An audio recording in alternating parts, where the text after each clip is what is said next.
ये है talks news network और आप देख रहे हैं पॉलिटॉक्स, राजनीति का कच्चा चिट्ठा। बहुजन समाज पार्टी की मुखिया मायावती का उत्तर प्रदेश में महागठबंधन से मोहभंग हो गया है। लोकसभा चुनाव में बसपा के प्रदर्शन की समीक्षा करने के लिए दिल्ली में आयोजित बैठक में मायावती ने गठबंधन से पार्टी को फायदा नहीं होने की बात कही है। सूत्रों के अनुसार उन्होंने कहा कि उत्तर प्रदेश में समाजवादी पार्टी और राष्ट्रीय लोक दल के साथ चुनाव लड़ने का बसपा को कोई फायदा नहीं हुआ। उनके इस बयान से महागठबंधन के भविष्य पर प्रश्न चिन्ह लग गया है। आपको बता दें कि लोकसभा चुनाव में बहुजन समाज पार्टी, समाजवादी पार्टी और राष्ट्रीय लोक दल ने गठजोड़ किया था। बसपा और सपा ने 38 सीटों पर उम्मीदवार उतारे, जबकि रालोद के 2 प्रत्याशी चुनाव लड़े।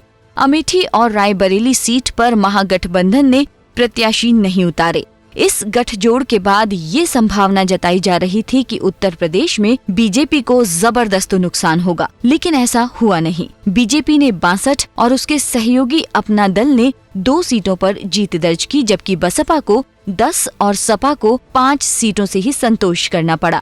राष्ट्रीय लोकदल को एक भी सीट पर जीत नसीब नहीं हुई और कांग्रेस के खाते में 1 सीट गई। चुनाव नतीजों के बाद से ही ये अंदाजा लगाया जा रहा है कि उत्तर प्रदेश में बसपा, सपा और रालोद शायद ही साथ रहें। मायावती के ताज़ा बयान से ये साफ हो गया है कि महागठबंधन कभी भी टूट सकता है।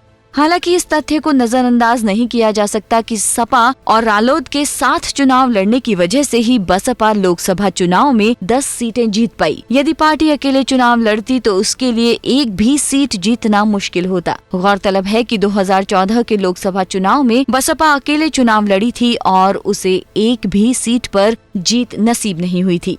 बसपा सुप्रीमो मायावती ही नहीं, सपा के नेता भी दबे स्वर में ये कह रहे हैं कि गठबंधन का उनकी पार्टी को कोई फायदा नहीं हुआ। यदि सीटों की संख्या को देखा जाए तो सपा नेताओं की ये शिकायत सही लगती है। सपा को इस बार 5 सीटों पर जीत मिली है, जबकि 2014 के लोकसभा चुनाव में बिना गठबंधन के उसे इतनी ही सीटें हासिल हुई थी। बसपा सुप्रीमो मायावती के तल्ख तेवरों के बाद सपा की ओर से भी महागठबंधन के बारे में बयानबाजी तेज हो सकती है। पॉलिटॉक्स ब्यूरो, दिल्ली। ये है टॉक्स न्यूज नेटवर्क और आप देख रहे हैं पॉलिटॉक्स, राजनीति का कच्चा चिट्ठा।